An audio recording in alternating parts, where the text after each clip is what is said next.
Hey everyone, and welcome back to this class, Deep Reinforcement Learning, Deep Learning in Python, Part 7.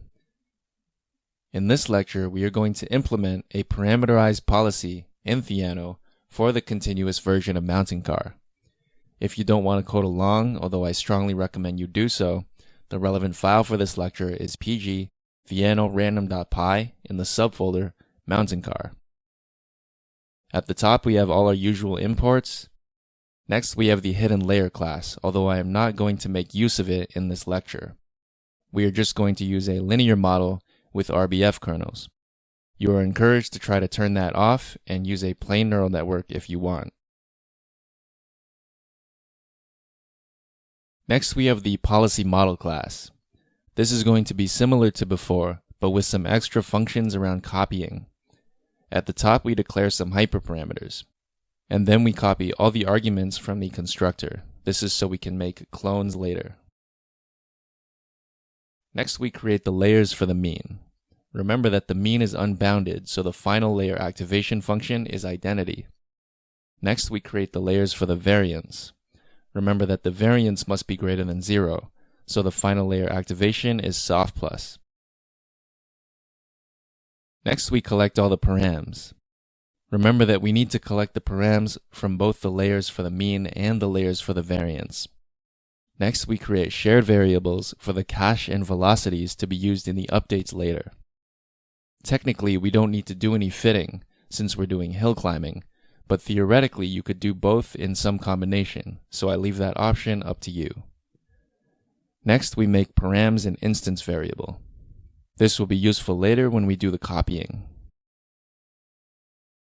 The next step is to declare inputs, advantages, and actions as before.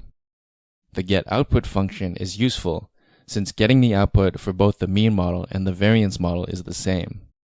We add a little bit of smoothing to the variance to aid in exploration.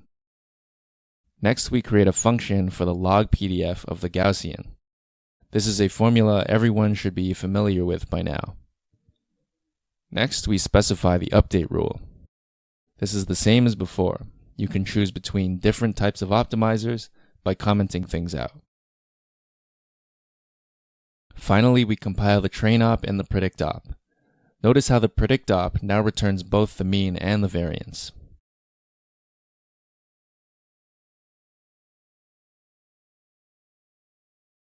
Next, we define the predict function. This will return both means and variances, of course. Next, we have the sample action function. This part is different from what we've seen before. First, we need to call predict to get the mean and variance of the Gaussian. Keep in mind that x has only one sample.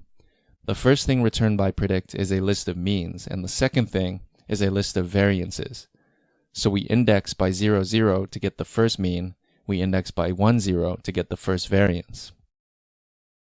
Next, we generate a sample from the standard normal, scale it by the standard deviation, and add the mean. Now, because the environment only allows actions between -1 and 1, we need to clip this sample to make sure it's in this range. Next, we have some functions related to the hill climbing procedure. First, we have the copy function. This creates a new policy model with the same constructor arguments as it had originally. Then it calls the copy from function, which copies the parameters from one model to another. Next, we have the copy from function. Since we saved the parameters as an instance variable earlier, now all we need to do is loop through them. We can use the useful functions getValue and setValue to get the numerical values of each parameter. Next, we have the perturb_params function. This is what will help us do the hill climbing. So what we do is, we loop through each param, and then with probability 0.1, we just assign a new random setting to the param. Otherwise, we take the current param and add some noise to it. Next, we have the play1 function. This one's pretty simple. Next, we have the play multiple episodes function. This just plays a bunch of episodes and returns the average reward. Remember that we want to play multiple episodes to test each parameter setting to reduce the variance. We also want to test how well our model can do over 100 iterations, since that is how you're judged on OpenAI Gym. We also have the print iters argument that will print the average after each episode, so that you don't have to wait for all 100 episodes to see the result. Next, we have the random search function. This is very similar to the random search we saw earlier. First, we initialize total rewards to be an empty list, where we'll be collecting the rewards for each parameter setting. Then we initialize best average total reward, which helps us keep track of the best parameters we've seen so far. Next, we have best P model, which will be the actual model containing the best parameters. Then we have the number of episodes to test each parameter. I found 3 to be sufficient. Next, we do a loop 100 times.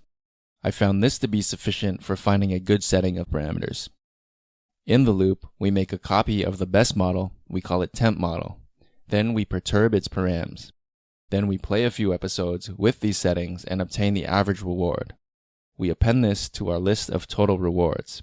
If this average total reward is better than the best we've seen so far, then we set the best model to be this new model. Then we exit, returning both the total rewards list and the best model we found.